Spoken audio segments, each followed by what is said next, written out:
Very good. Okay. Hi, Meagan. Hey, Welcome, Sarah. welcome. Thank you so much for getting online with me. I think I'm going to do an episode maybe on my side. You're going to do one on yours. So we're really just genuinely collaborating on this together Yes. today. And I'm I'm I'm so honored.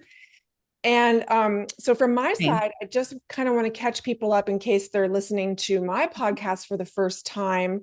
Um, I went through the death of my partner a few months ago, and I reached out to my amazing coaching community and asked some of the more somatic coaches, coaches Mhm. that weren't so much on mindset, but more kind of like bodily experience to really kind of walk alongside me in my grief journey.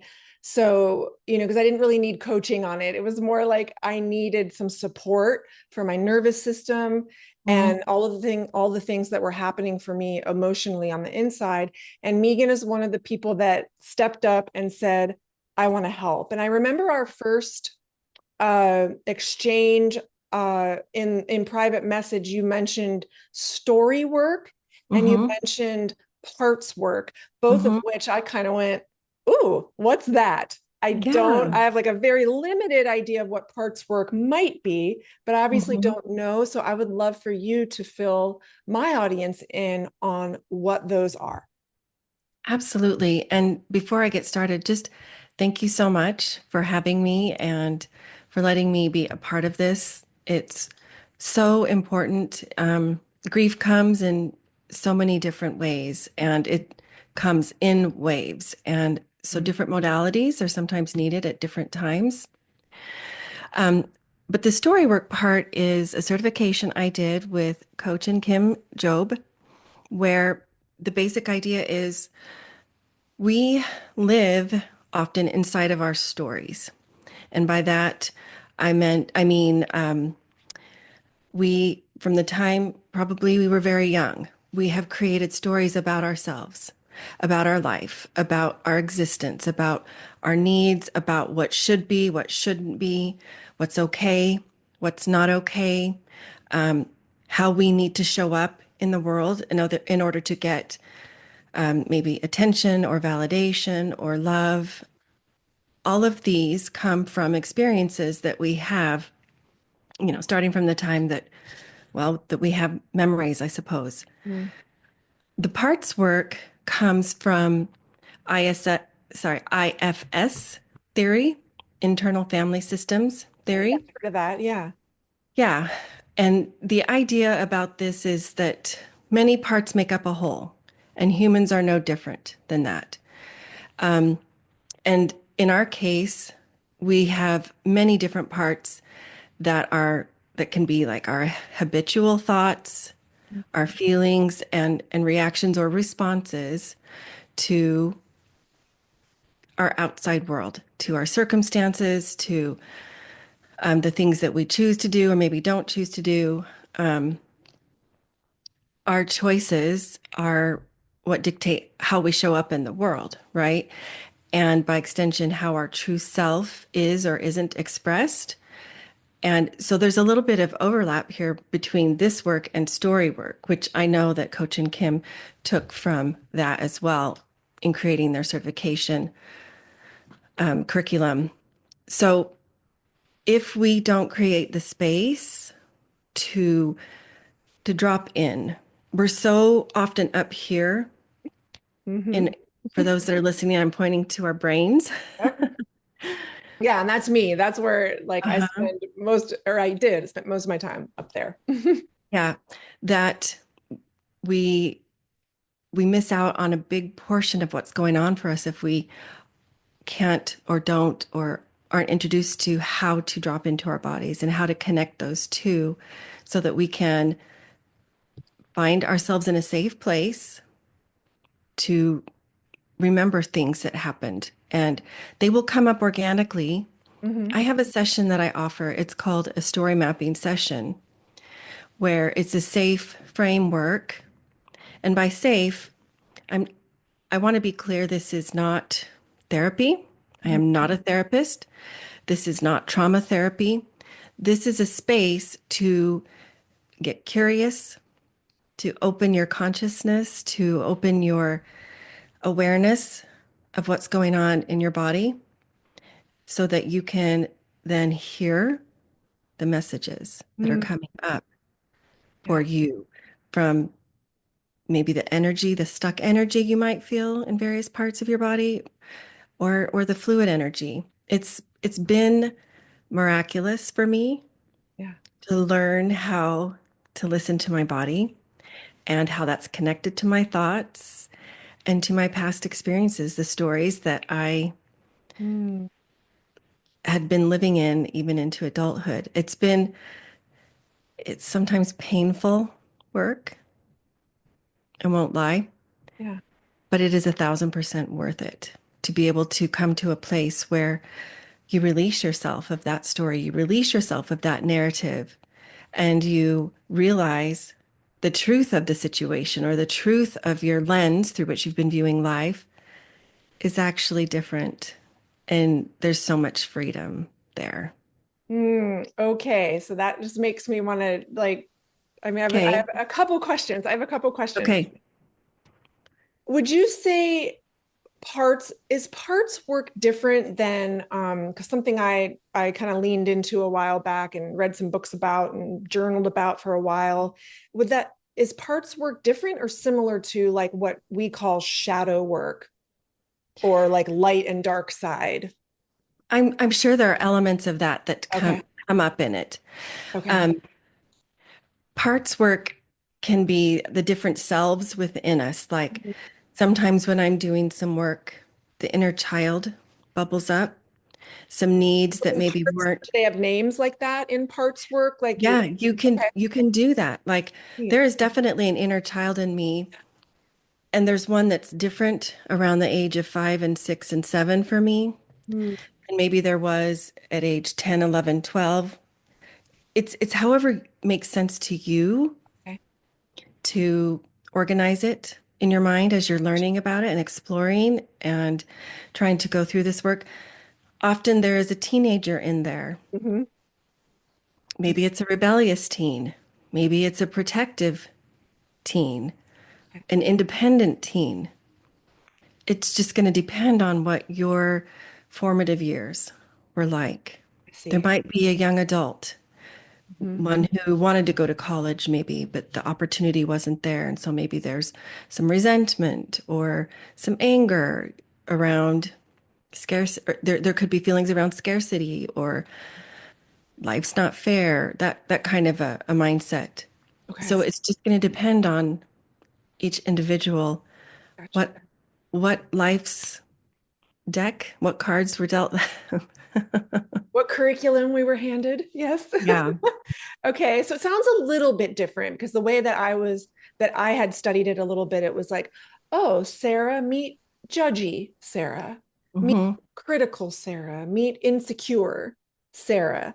But I sort of, in at least in the work that I did, I saw them more as like just me now, just that like it was more of a personality trait versus like a younger version of myself Yes. where maybe that's where insecure Sarah first, you know, came about. Yeah. Okay, interesting. Okay. I have an example, like a personal one that I've debated sharing, but we're coaches. We tend to just be open books. Yeah. At least I am. I mean, when you have a podcast yourself, Yep. you tend to be an open book. Yeah. So I'll share with you a very pivotal moment for me. And it came up while I was doing the story coaching certification.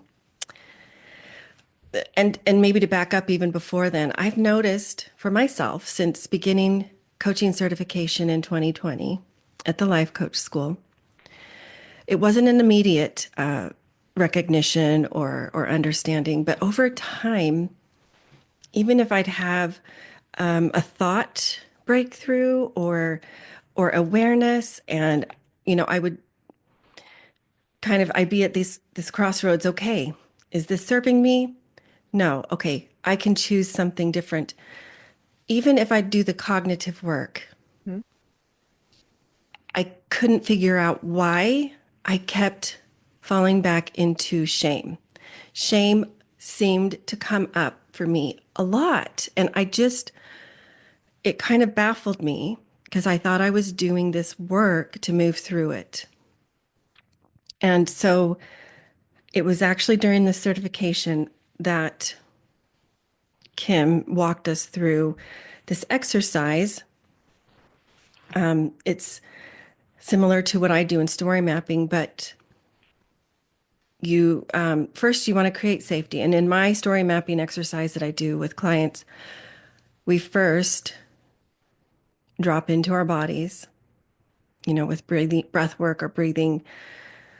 I walk you through a guided imagery. That's the best way I can describe it, and then do some energy clearing if that's needed. And then you think of an experience that you had in childhood. And for me, I was so resistant to let this one come up that I decided, okay, this is the one that needs to come up. And it was an experience that I had. I know I was under the age of 10. It was probably 8-ish. And what you want to do when you're going through this exercise for yourself is you can picture it in your mind. And so I could picture myself in our backyard in the town in which we lived at the time. It was midday because I remember this was in Arizona and the sun was bright. It wasn't overly hot, I don't think. And it was during a time when money was really, really tight for our family. At the time, my parents had 5 kids. One more would come later. And and my dad had gone back to school, and so it was extra, extra tight. And I remember there were there were various restaurants that would throw out food. Mm. And so essentially, I guess what people might call today, or maybe they used to call it dumpster diving. I don't know. But I remember coming home. This was what was happening is we were coming home with a car that had some items in it in the back in a truck bed, I think. Yikes. This is real. Mm. It had to have been a Saturday or maybe summer because we were all there, parents and the 5 siblings at the time. And we had the food and whatever else we had found in this trailer or back of the truck. And a few of us were sitting there and we were going through it. And my sister was excited about some candy that we had found. I remember they were those orange circus peanuts. Oh, yeah. And she yelled out to a friend that was passing by because we were up high and we could see over our fence. Hmm. She was all excited showing the package. I mean, she was younger than me and it was genuine excitement. And we all shushed her. I did, my mom did, and we're like, shh, don't tell them. Don't bring attention to us. Don't let them see what we're doing or what's going on. And she quieted down really quickly. And, you know, the kind of the unspoken message is this is shameful. This is this is not what everybody else does, right? And so in this process, which is also what I do with my clients, you go through what were you feeling at the time? Shame and judgment. What were the actions that happened? I shushed my sister. I never told anybody else about it. And fast forward, I've never really addressed it or talked about it until last year during the certification. And now this is the second time. What did your body do physically? I shrunk over and wanted to double over and hide. Like I was experiencing in that moment what I had experienced as a child because I was taking the time to allow that memory to come up in all of its messiness, in all of its even yucky feelings. Like I literally remember feeling my chest wanting to kind of cave in. I was getting shaky.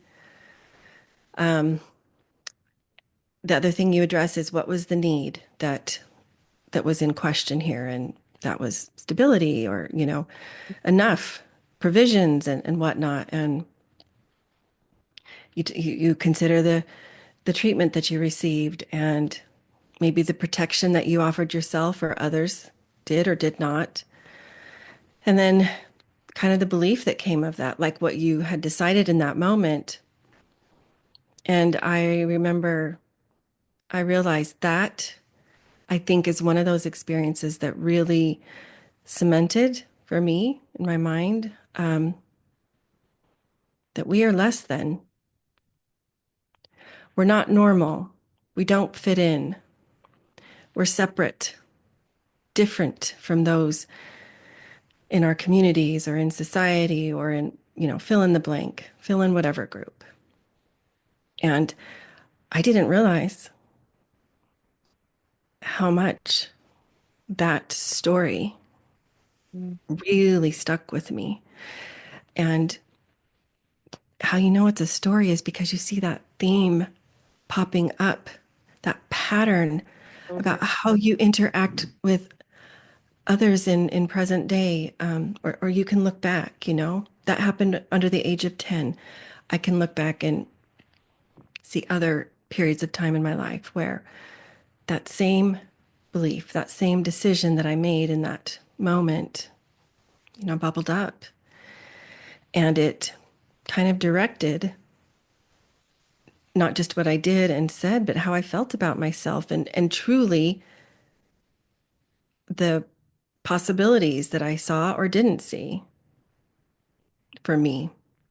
And, I guess by extension, my loved ones, those whoever were in my life at the time. I don't know, maybe that helps. Yeah. If any family members are listening, I love you. And it's good to be honest and raw Mm. and real. Yeah. I'm I've committed to myself from the very beginning of coaching certification that I will show up authentically and vulnerably. That doesn't mean that I don't still have vulnerability hangovers because Yeah. I do. Yeah. But if you're coming at it from just such a place, the word that's coming to mind as I watch you talk about that is it's tenderness. Yeah. I feel, Yeah. yeah, there's not like you know, mm, that's just the word that, and I don't know if that resonates with you, but I Yes. think if it's coming from that place, it's coming from a place of love and compassion and tenderness, then That I don't is know. that's a great observation because as you're bringing that to my attention, yeah, as I was sharing that, I definitely wasn't feeling judgment Yeah. or shame like in a previous time I would have for sure. Yeah. The emotion that came up that I felt that maybe you heard or saw was, yeah, tenderness is a really good way. It was love, it was compassion for we were all doing the best that we knew with what we had at the time, right? Yeah. And there's nothing wrong about it, there's nothing right about it. It just is. It's just that is what life presented at the time. Yeah. Yeah. Thank you so much for for going there and for showing Sure. people what it can look like to be vulnerable while Yes. being kind and Mhm. gentle with yourself. Yeah. Yes. Yeah. That's the trick. Yes. Our ego wants to come in and kind of be the organizer and say, that's bad, that's right, that's good, right? Like, so yeah, be gentle. Yeah. Always be gentle with yourself. Yeah. Beautiful example. So when I shared that I was going through my grief journey, what Mhm. was it about when I shared that did make you say, "Hey, I want to help"?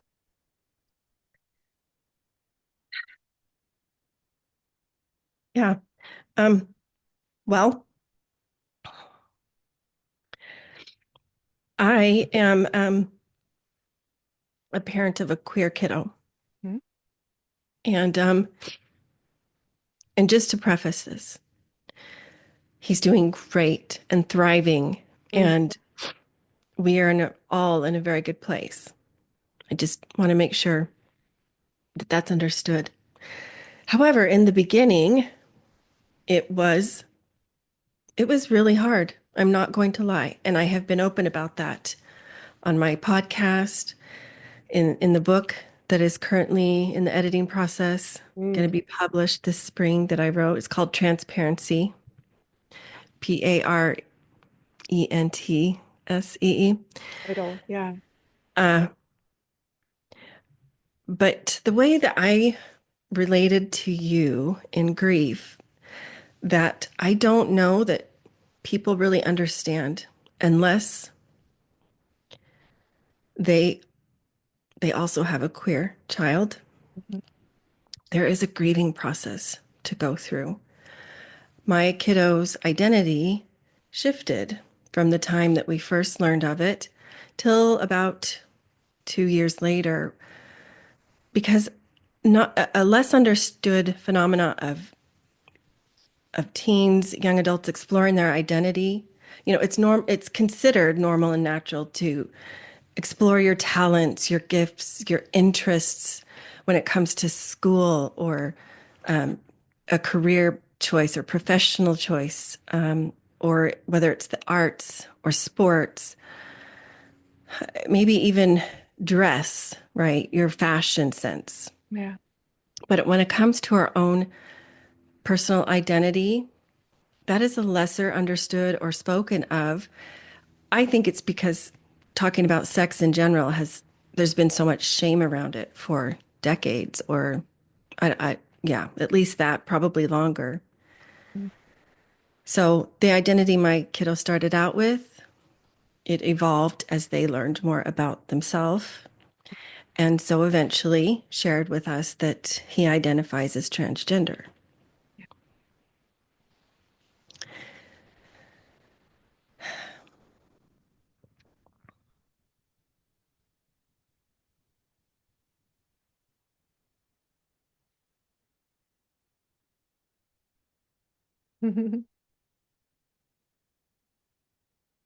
And so I didn't know it, but I was going to need to grieve Mm. the child that maybe I had come to know, or maybe had expectations about, you know, at that time, but also maybe looking forward to the future. Yeah. And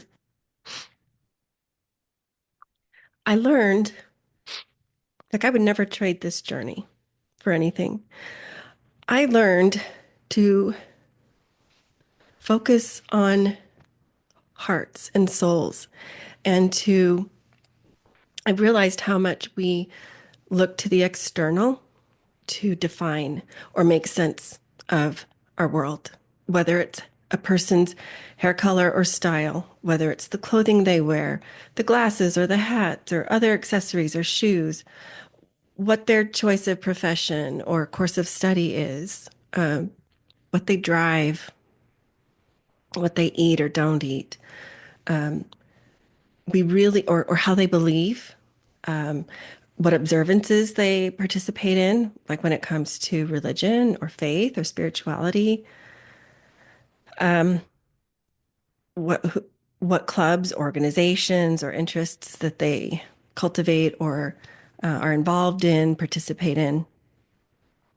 And I learned through this experience that the heart and the soul of my child was always there, and that has not changed.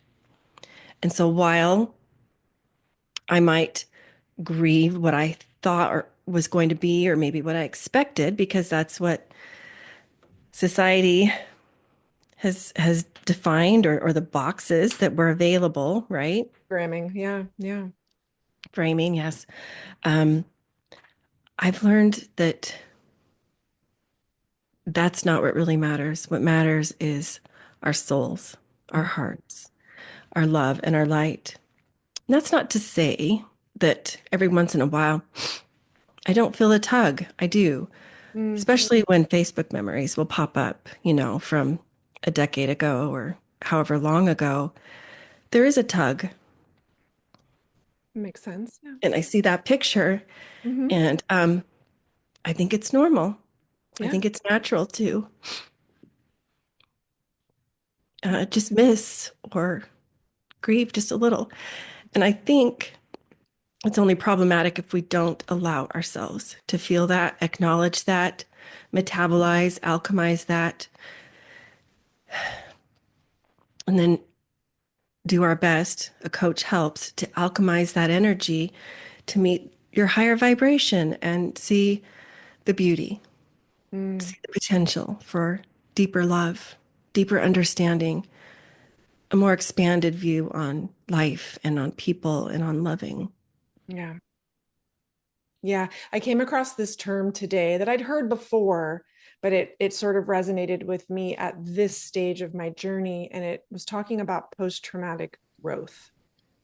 Mhm, And I just sort of like sat with that for a little bit. And I noticed that I was sort of in a place where I was like, yeah, I want to make meaning out of this. I mhm, want to, of course, I want to always, like I understand I'm going to carry forward with me this grief, but I want it to expand me mhm, in some way.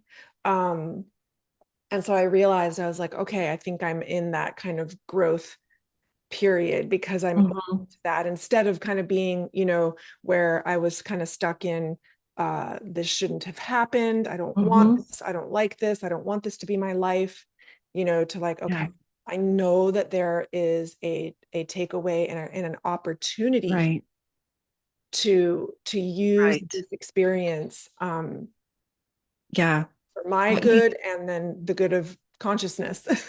So, what you just described is essentially the difference between pain and suffering, right? yeah. We're going to experience some kind of pain, whether that's hurt or longing or disappointment, whatever that might be. But Mhm. it's that resistance, it's that pushing back, it's that denying the existence of whatever is. Mhm. That that's where the suffering comes from when we're just not allowing what is to exist. Yeah. Does that make sense? Absolutely. Yes. And I can remember even just a couple of weeks ago, just being kind of curled up in a ball. And I was aware enough to know that I was resisting. So I remember just laying there Amazing. crying my eyes out, just bawling, laying in the fetal position, just saying out loud, no, I don't want to let go. I don't want to let go. I know I need to let go, but I don't want to.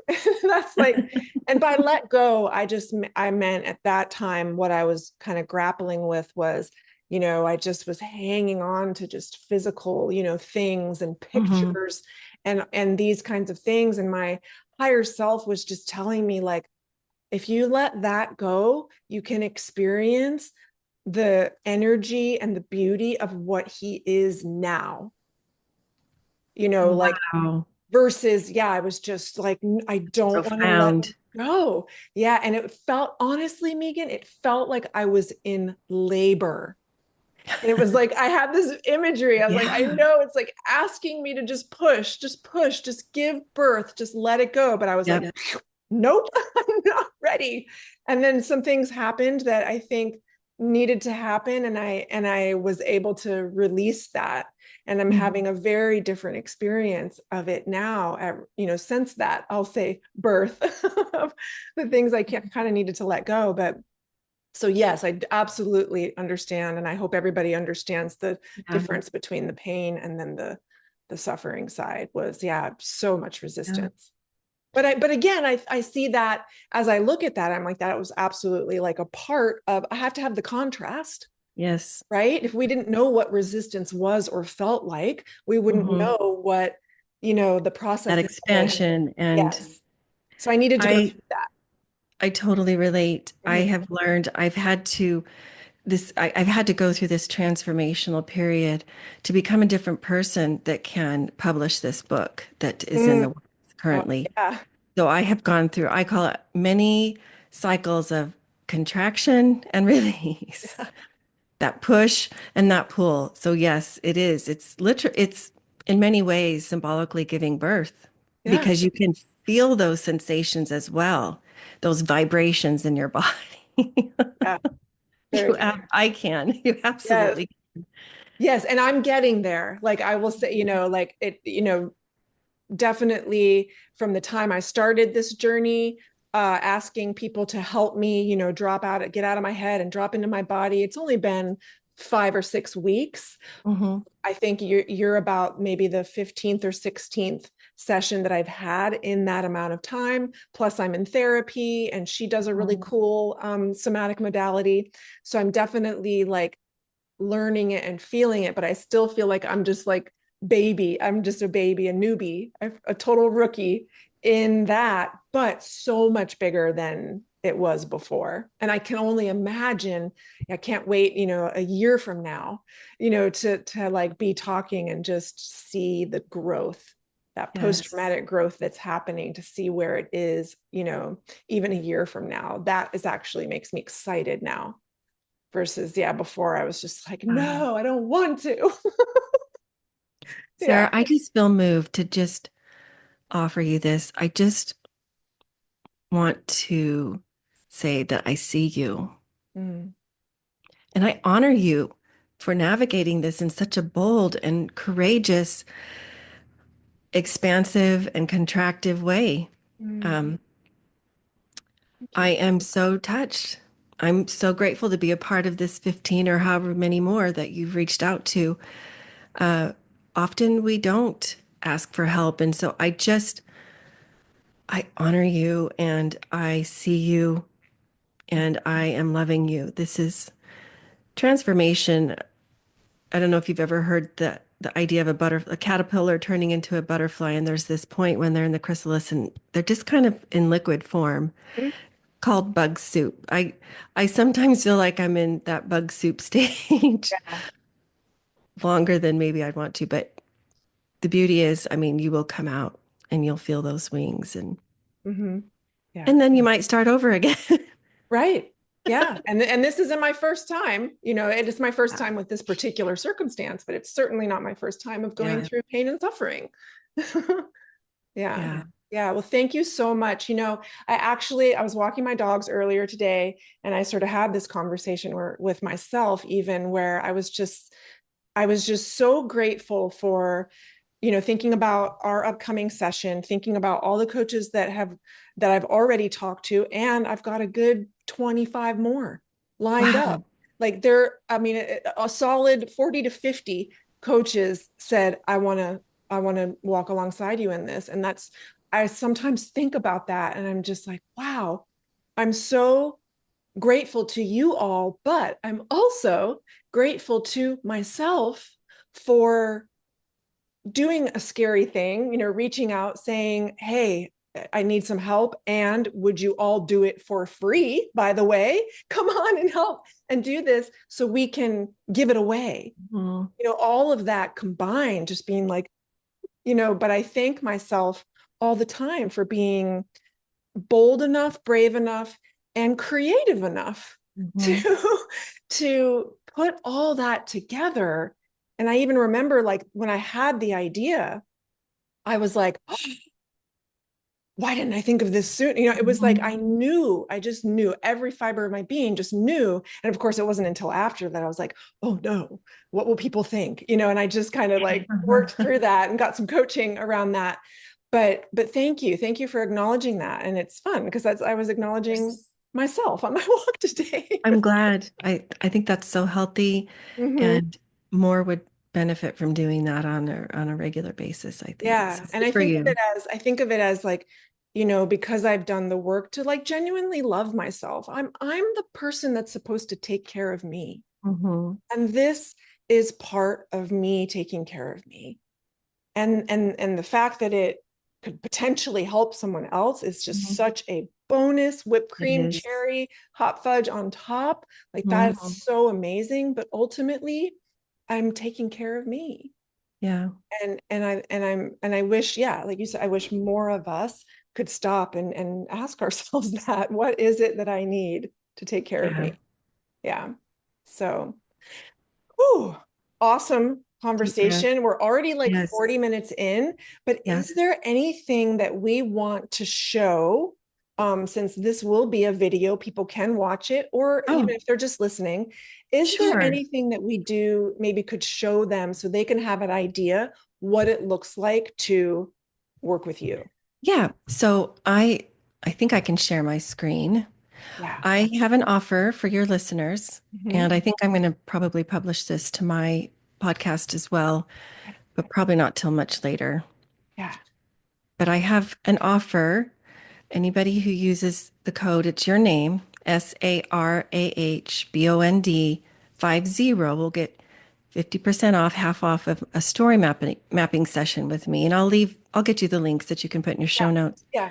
But it's a 75-minute intensive where we go through what I explained at the beginning of the call. We drop in, we do a body scan, breathing work, energy clearing, and then we explore some of your stories, whatever comes up. And part of that is a mini workbook I've created, and I'm just going to show a little bit. Okay. Great. Um, Tell me when you can see it. Mhm. I'm not really sure. Yeah. So it's a PDF. Okay. This is the workbook. Um, this kind of is the visual of story mapping. And the idea is I have them envision that they're right here, this little dot in the middle. You are here. Yeah. This is where you've been. This is where you're going. And by the end of the session, you are more empowered to see how where you've been, you have the power to determine how Mhm. where you've been determines where you're going. So I'll just briefly scroll through. You can kind of see the questions that we go through, considerations that we make, but that comes with the session as well. So yeah, hopefully that helps. Yeah. It's got extra space to write it or, whether you want to print it out or use it in a PDF form, Okay. either works. Beautiful. Yeah. So yeah, I would love to extend that offer to anybody listening. Yes. It's powerful, transformative work. Hmm. Yeah. Now I think because I'm a coach and I've kind of been immersed in this world, I understand, I think, what story means, Hmm. right? Whereas I'm thinking about, me before I'd ever even heard of coaching or mindset work or anything like that. And I'm even thinking about like some of my friends who are still like, they just aren't in those circles. They're going to be like, story work? What do you mean? So I would just love to hear, like, again, like briefly in a few sentences, Yeah. what exactly, I know what I want to say what story means, but Okay. I I'll want to share hear. with you what I learned from my story coaching certification Okay. coaches from Yeah. Coach and Kim Job. This Mhm. is the way they explain it. Mhm. By nature, humans are storytellers. Okay. Everyone has a life story to begin with. Mhm. And our stories are how we make sense of our world. Think about the stories that have been passed down from your parents, your grandparents, that maybe some of them have even come to them from their parents and Yeah. grandparents, right? So when things happen in life, Mhm. you move, uh, parents get divorced, you experience the death of a loved one, right? When things happen in life, subconsciously, you interpret those things to mean something about you. So you're making up a story. You create a narrative.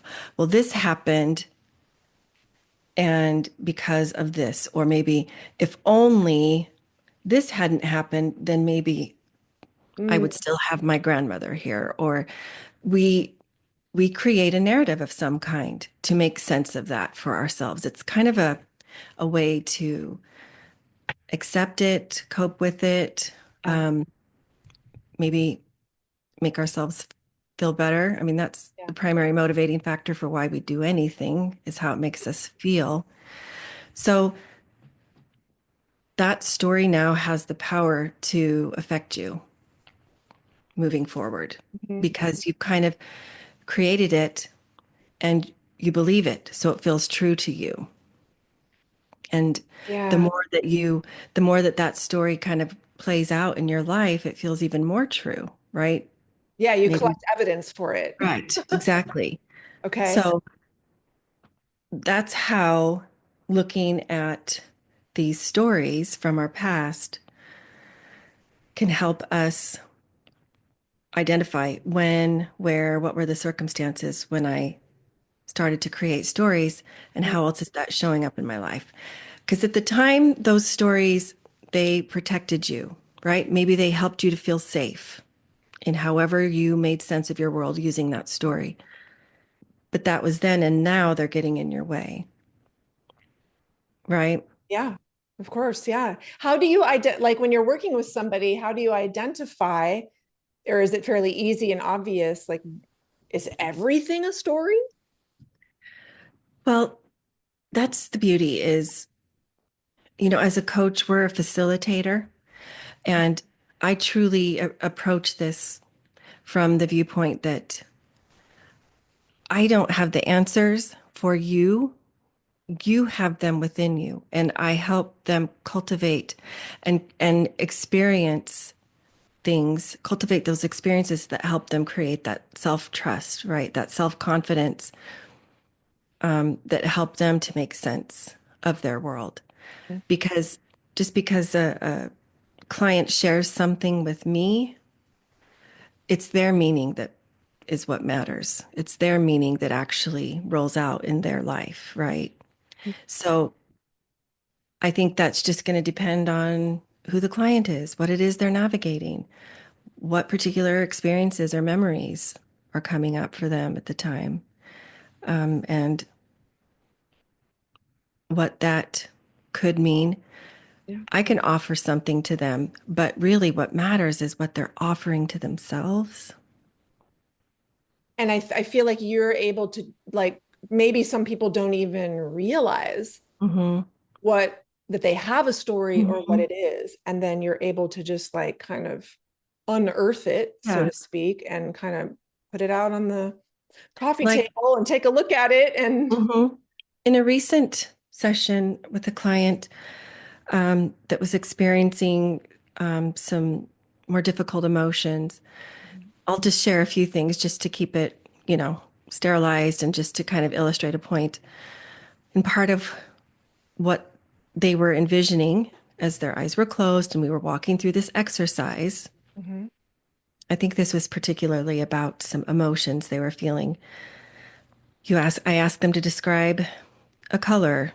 How does it feel? Is it, heavy? Is it light? Is it, and this time, for some reason, I said, if it were a weather report, what would it be? Yeah. And Great. that was a really good one because essentially what they saw was a lot of clouds and it was kind of dark and very kind of opaque. Hmm. However, kind of above those clouds, they could see beyond, and there was the sun. Hmm. There was light. There was a green and grassy field. And so for them, what was meaningful was seeing that contrast. And so that's what I was trying to help them to see is it might feel very cloudy, very dark, very opaque right now. But beyond that, just as what you saw in your whatever, our exercise when I was asking them to describe that feeling, there is a green, grassy, sunny open field beyond those clouds. Green is symbolic of rebirth. The Mm. sun, lots of symbolism with the Okay. sun, love, warmth, divinity, So it's it's really less about like it's not anything about me as the coach. I truly see myself as a facilitator and offer thoughts, ideas, maybe help them find the steps that are already waiting and ready for Yeah, them. well, just such a creative. I've never heard that question before Hmm. in all in the experience I've had or in all of my years as a coach, to ask someone as they're getting in touch with what they're feeling to describe it as what kind of weather, what does it look like? That's so creative. And what I love, what just again just makes you unique and different from Mhm. all of us might be, somewhat similar, coaching on maybe some similar things, but we're all so unique. We And I are. and I love that. So what you're describing is, it sounded to me anyway that it was less about like this story or narrative that I keep maybe verbalizing in my head versus like getting in touch with the Mhm. story in my body. In that particular instance, Yeah. we were giving attention to some specific feelings that Okay. were being felt in a certain place. Yeah. And And so I that's what was I'm just, learning is that like the body has a lot Mhm. to show Yeah. me. Not really And say, so but show. it's really phenomenal. I'm currently in emotional alchemy certification with Sarah Trapkus. I don't know if you know Yeah, her. yeah, yeah. And I'm loving it. I'm absorbing all of it like a sponge. It feels so aligned. It feels so good. I love everything about it. But it's phenomenal what our body is waiting to tell us, waiting to show us if Yeah. we just get quiet. Yeah. My And first session in this series was with Sarah Trapkus. okay, then yeah. Yeah. Yeah. So if anybody listens, they'll remember I talked about, and I've had people tell me about listening to that episode and how I had this imagery about the volcano and the lava and all of this in that session, Mhm. which was so fascinating. And Yeah. yeah, it's astonishing to me when I am able to just get out of my head, and I'm always delighted by what my body shows me. Hmm. It's Isn't it amazing? so fascinating. And all we have to Hmm. do is slow the heck down Yeah. Hmm. and listen or observe. Yeah. Yeah. You're What spot would, on. yeah, what would be like your parting words for if there was one thing that you wished or hoped for people like to do? What would, we may have already even said it, but what would it be? Here's what comes up for me. Yeah. Trust yourself. Mm. Trust what Hmm. your body is telling you. Trust what's coming up for you in your mind, in your heart, and your soul. Hmm. So often we'll commit to doing something because we think we're supposed to, Yeah. or it's what's expected of us in whatever, a social way, a familial way, a religious way, a educational way, right?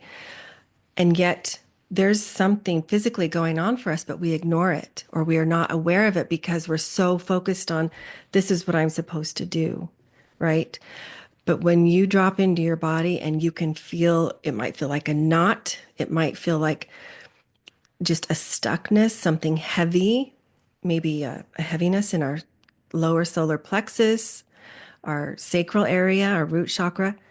Listen to that Yeah. because you're out of alignment.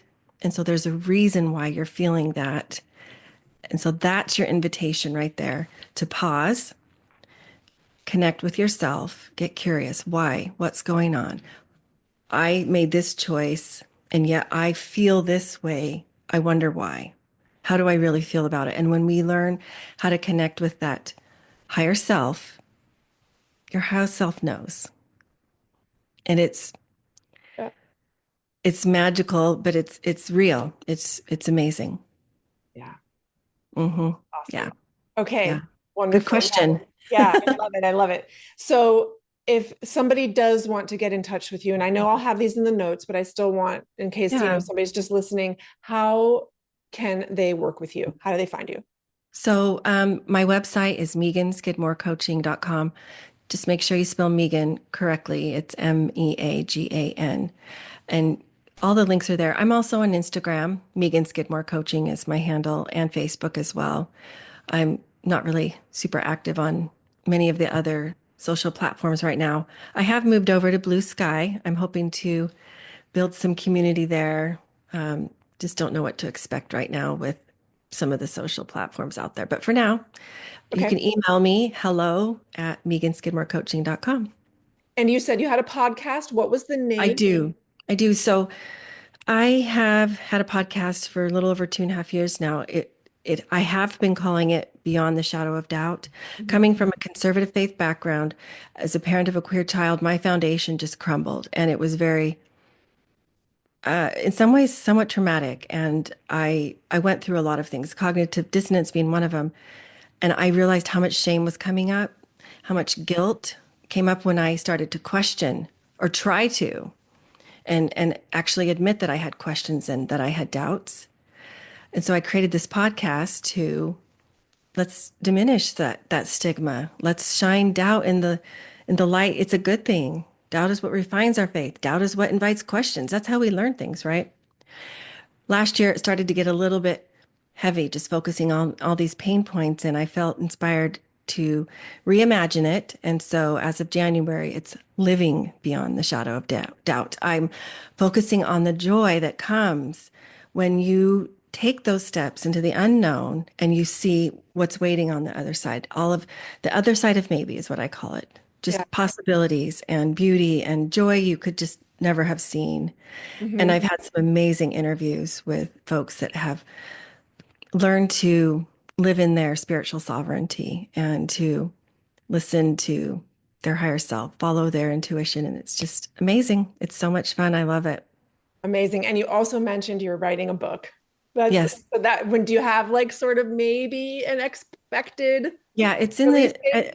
it's in the editing process. And so I'm thinking in the spring of 2025 sometime. Yeah. It's called Transparency: You mentioned. How I Learned to See Through My Journey as a Parent of a Transgender Kiddo. So transparency is spelled Transparentsee. So Yeah, I love it. I love it. thank you, Sarah. Yes, thank you. And if for those of you, if anybody's on the other side listening, my podcast is called Forgive Everyone for Everything Every Day Right Away. And it kind of it's fun because we That is both sort of fabulous. started, it's fun to watch the evolvement of it, isn't Mm-hmm. it? To see It it sort of is. evolve and grow as we go through life. Exactly. Yeah. And yeah, so mine started out like I'm so cute, such a precious, baby coach, like really studying forgiveness and all of these things in like a challenging marriage. And then I went through like a very painful divorce and then like a rebirth of where I just fell in love with myself. And then I found, this amazing partner and then, very suddenly and unexpectedly lost him. So I would say this part of my podcast is kind of chapter 3 and just sort of like Oh, walking. wow. So, chapter 1 being forgiveness, chapter 2 being like falling in love with yourself, chapter 3 being the somatic work of, navigating, challenging Love it. emotions, whether it's grief, whatever. I hope people can watch these episodes and learn Mm. ways to care Yeah. for themselves. And Very cool. I yeah, love your work so much, Sarah. thank you. You as well. And I look forward to watching each other continue to just add love to the world. Same, same. Thank you so much for arranging this collaboration. So good. I've loved it. Sending Awesome. you love and all your listeners love. All right. Thank you, dear. Talk soon. Thank you. Bye.